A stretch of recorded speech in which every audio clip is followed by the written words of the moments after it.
And going to victory lane was Dave Vennard in the 7 truck. He joins us now on the Zoom line. David, congratulations on yet another win. Thanks, Joe. I appreciate that. It was a good night. We had a good turnout. Good turnout for fans. It was probably the biggest crowd I've seen there in quite a while.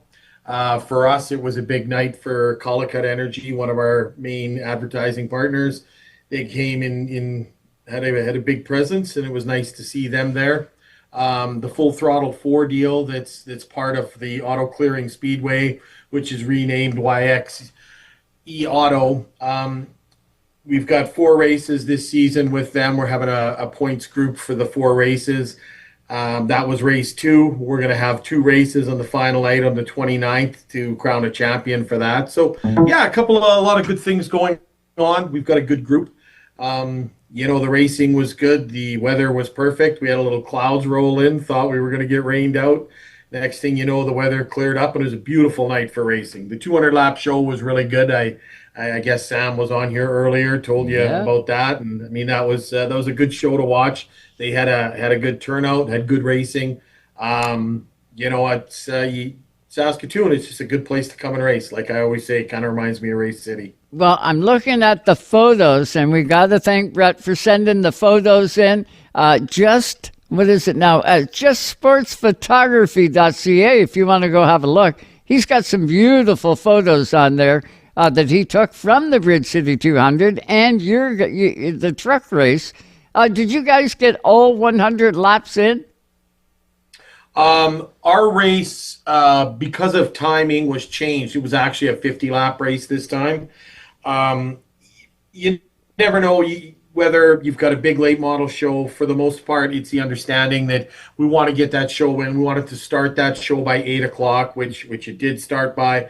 So we understand that we're part of the entertainment. We need to do our part. Everybody needs to do what it takes to make sure at the end of the day we get everything in that we're supposed to be getting in. And the people, we put on a pretty good race in 50 laps. I think we had a couple of cautions, but it's a right now the group is pretty much separated by 4/10 in timing in. So it's really tight racing. So you can come from the back, but you're going to earn it. Lots of passing on the outside yesterday. I mean, it's tight racing. Everybody, you can throw a blanket over them. Yeah, Ricky Summers has come on board. He's certainly an experienced guy.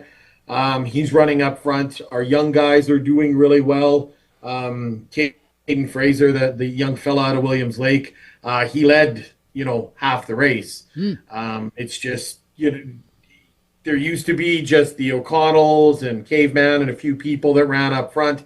Now it seems there's more people in the group. We've probably got, on any given night, there's easily 6 guys that can win easily. That's cool. And that's what you want, right? Even as a competitor, you want to have the competition. You want it so that when you win the race, you're making a statement because you ended up beating the best in the trucks on that day.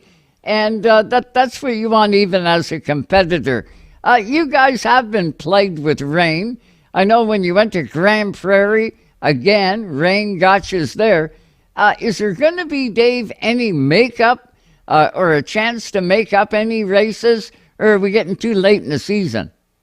Well, what's going to happen is for the Full Throttle 4 that we've got going with YXE, we're going to end up running 2 features on the 29th to clear that up so that we get 4 separate features, 4 separate opportunities for points and a win. There has been some talk about possibly getting back up to height on the 13th of September, I believe it is. That's still sort of in the talks just because what sometimes happens is once the season ends, we can't really add points races on that aren't on our schedule because people make commitments. So that would be more so something that we're doing just to be, we want to stay in good graces with our friends up in Grand Prairie. They're repaving their track. There's a lot of positive energy up there. BJ, Ian, those guys really know how to make things happen. They built that place up. So we want to be part of the future, but on the same side of the coin, I don't want to show up there with 8 or 9 trucks when we should be showing up with 12 or 14. So We'll see what happens. As for right now, we've got one more race night.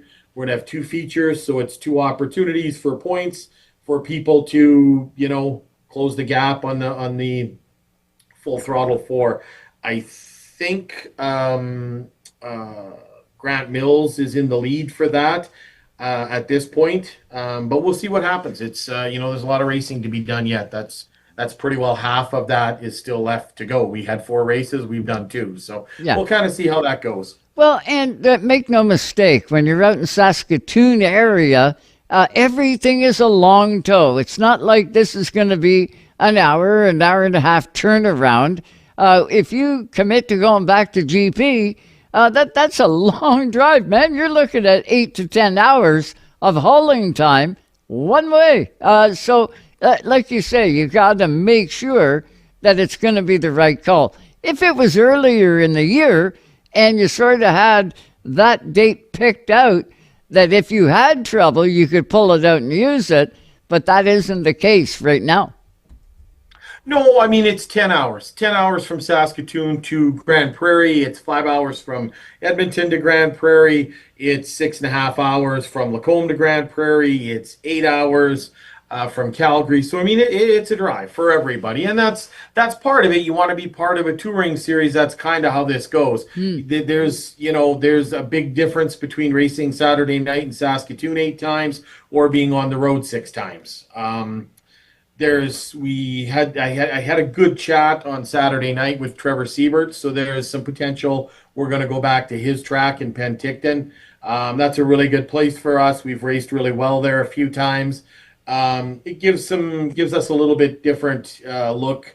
That's a very, very fast, very, very well run, very nice quarter-mile track. The trucks fit that track really well.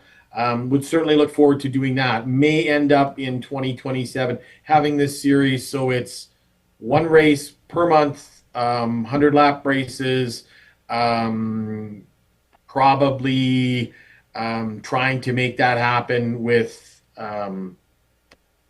getting maximum 14 plus trucks at each race, making them into big events. So that could be how it goes next year, which might limit the amount of times we get back to Saskatoon. We'll see. I love to go to Saskatoon too. Sure. They do a good job there. The track's been around a long time. It's got some really good routes.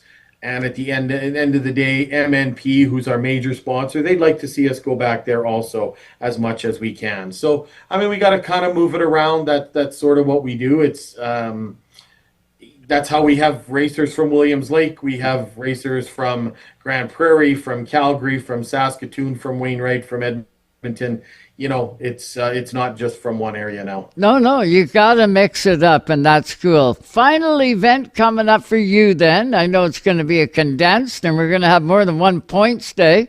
Are you ready to go for the end of August? Our group we got a good group of guys. There's probably going to be 12 or 13 trucks at that event, so it'll be good. We want to finish off strong as we have. That's where we crown the championship, it seems, the last 3 years in a row. So I feel good. I feel good about the group. We've got some guys that are getting ready to win.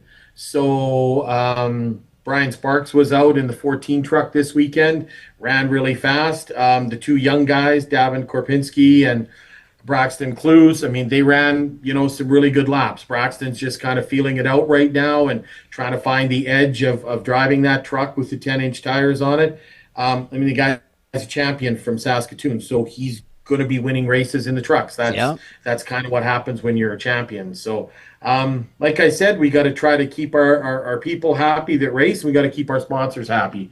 I mean, MNP there, we're talking with them now to move on to a little longer deal coming up. So hopefully that turns out good. They had a good presence out of Prince George for night 2 of our 2-day show there. Lord Co was there for night 1. Another really good group of people that, are very supportive of racing, understand short track racing, understand the people that do it. So that's, those are kind of some of the things we've just got to work on and keep working on them over the winter. Any more trucks in process of being built? You'd be a good guy to ask. You'd have your ear to the pipe. Any sign of more trucks being built to get out?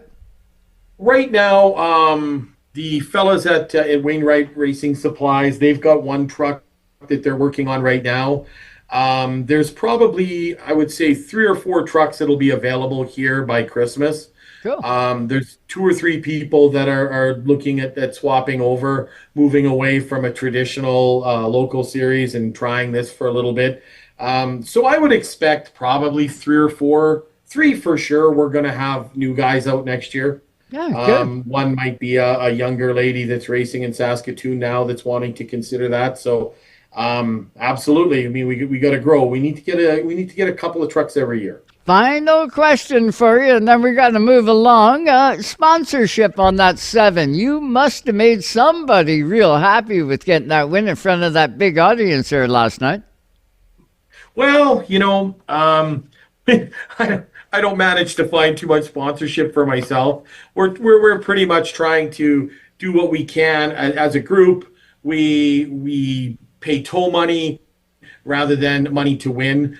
So the effort that's put out to get sponsors, we try to have that so the greater group can continue to grow.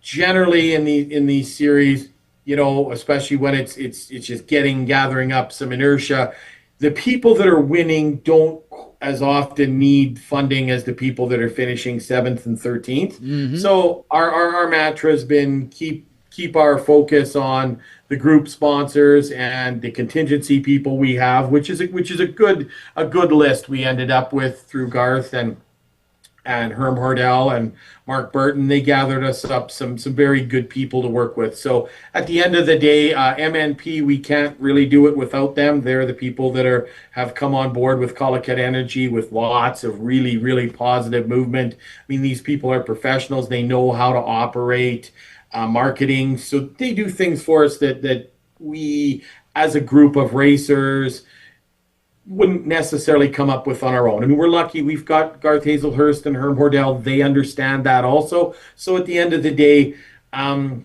it's all part of gathering up some momentum, which, next year should be a bigger year. Well, another growth year for the Canadian Super Trucks. That's dynamite stuff. I know Herm has been pretty excited over the last couple days, and he was coming right off the chip last night with the crowd, with the weather, and finally it all comes together for you guys.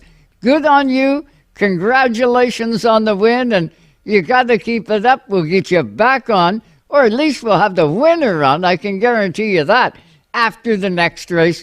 And we may have 2, right? You got more than one race on one day.